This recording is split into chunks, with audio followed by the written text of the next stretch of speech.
Stated as per their map, whatever the map we have, the Khanduli they stated it is within the jurisdiction of our district. Deputy Commissioner jaga West Karbi Anglong District Krishna Barwa kharkhnai trip yayong kalakam bahaba bishar ke jingdon jagi kot kislah Karbi Anglong Autonomous Council ke Shnong Khanduli ke hab haki benta jong jela Assam. Yakini kelakaran cikinong thok kubor hadian ke jingilang ke belalong bot Deputy Commissioner ke West Giant Hills District. Lapenong ikan jingilang hadian berketanal forest jong ke KAAC ke lapenyang signboard penbu ik jing perbena benlum khajna ha ke Shnong Khanduli ha ke ba ke jing bitar ke Shnong ke Khanduli kila saitel long no yakan ik signboard ha khasan trip yayong. Hakan ik singilai don ringkat lang Superintendent of Police ke West Giant Hills suba Champang Siri ringkat ke bepar badain hamren Karbi Anglong. The revenue meters, as it is, as we have discussed already, the revenue meters here it is from your Giantia councils, under the Giantia councils, and from us also it is for the Karbi Anglong Autonomous Councils. So any development activities, this is their autonomy is there. So whatever they do, they don't inform us. So later, because that's why maybe this is happening. So we will convey the message to them that whatever the construction work, development work they will be doing, if they inform us, then we will be definitely informing the district administration. So revenue documentation, whatever we had a discussion with the revenue officials. They stated as per their map,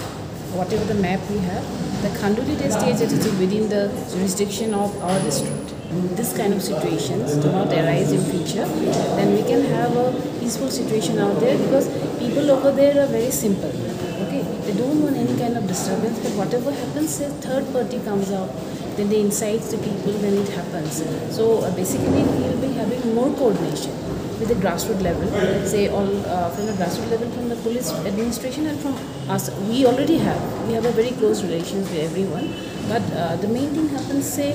in the grassroots level, they may not be aware of what is happening. So these things should be shared very frequently with each other, and we want to resolve the issues as soon as possible, because we have the regional committee from here also and from Assam also. They will meet soon, and with the highest authorities approval, it will be solved very soon. Shushu nakaliang Deputy Commissioner West Giant Hills suba BS Solia uliyathu balai keren bat selok hakani jingilang tang sepang berpenya bet penya renti yaki an kibadan haki jaga khaput tak babendap ru bagi jinge badai berkijak khaput baro ar mamla kata ka Assam bagi halia kilabu dak komiti jong regional border kiban simkhia halor kani benta meeting menel West Karbi Anglong Iwan DC SP WU Assistant Commissioner nakalian juni ila download including na ka Giant Hills District Autonomous District Council group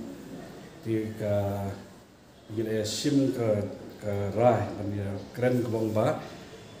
kini nakalian ke district administration ke West Karbi Anglong DC dan SP kin kendu ye kitu ki members ke Karbi Anglong Autonomous Council asai kesmi kin batai ya ke jingrai jeni menne kata kebong ba gila kapala hi ban lundan onu ka jinia kenat ini onu ka kam ke ba manra ka makta ka sukasan di kata di kinra ay kata sa council kin ya ka baja Khanduli kin sa penpau hi sa council ya to ka taxation gate ba mli ban bu su hang tu man bu no sa ko jaka ki ba ki hun ki pai ba jong ka Khanduli